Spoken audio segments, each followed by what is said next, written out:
ચાલો મિત્રો, આજે કંઈ નવું શીખીએ. પાણીની ટાંકીનો સ્લેબ અને WH બીમ ચેકિંગ દરમિયાન ધ્યાન રાખવા જેવી બાબતો. ક્યાંય સ્ટીલ શટરિંગને સ્પર્શતો ન હોય, કવર પરફેક્ટ હોવો જોઈએ. સ્લેબ શટરિંગ કરતી વખતે લેવલ ચેકઅપ કરવું જરૂરિયાત છે. જોઇન્ટ પર કોઈ લીકેજનું ઓપનિંગ ન રહે. બીમ બોટમનું મેજર ચેક કરવું જોઈએ. બીમ બોટમનું લેવલ ચેક કરવું જોઈએ. કોઈપણ જગ્યાએ અપડાઉન ન હોવું જોઈએ. જ્યાં બીમ સાથે અથવા બીમ કોલમ સાથે મળે છે તે જોઇન્ટ સ્ટ્રોંગ અને ગેપ ફ્રી હોવો જોઈએ. બોટમ સ્કેફોલ્ડિંગ કરેલું છે એ કઈ રીતે થયેલું છે એનું ધ્યાન ચોકસાઈથી ક્રોસચેક કરવું પડે.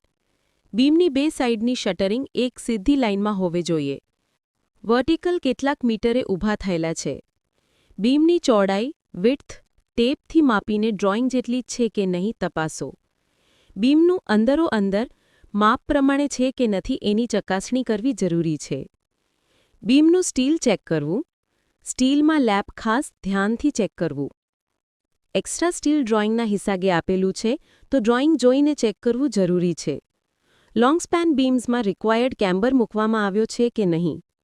સ્ટ્રક્ચર ડ્રોઈંગમાં આપેલ તમામ માહિતી એકવાર ડ્રોઈંગ રીડ કરીને વાઇબ્રેટર કમ્ફર્ટેબલી કામ કરી શકે એટલું ઓપનિંગ સ્પેસ રાખવું. પ્રોપ્સની વચ્ચેનું ડિસ્ટન્સ ઇક્વલ છે કે નહીં. વીક જગ્યાએ એક્સ્ટ્રા પ્રોપ્સ મૂકેલા છે કે નહીં. કોઈ વીક અથવા લૂઝ પ્રોપ ન હોવું જોઈએ. મિસ્ત્રીએ કરેલ કામમાં કોઈ ફેરફાર નથી એ પણ ચેક કરી લેવું. બીમ અને સ્લેબ જોડીની જગ્યાએ શટરિંગ પ્રોપરલી લોક થયેલું છે કે નહીં. રેઇન્ફોર્સમેન્ટ રોડ્સ પર કવર બ્લોક સાચી થિકનેસના મૂકેલા છે કે નહીં. બીમના આઉટર શટરિંગ કરવામાં ફિટિંગ વર્ક જોઈ લેવું.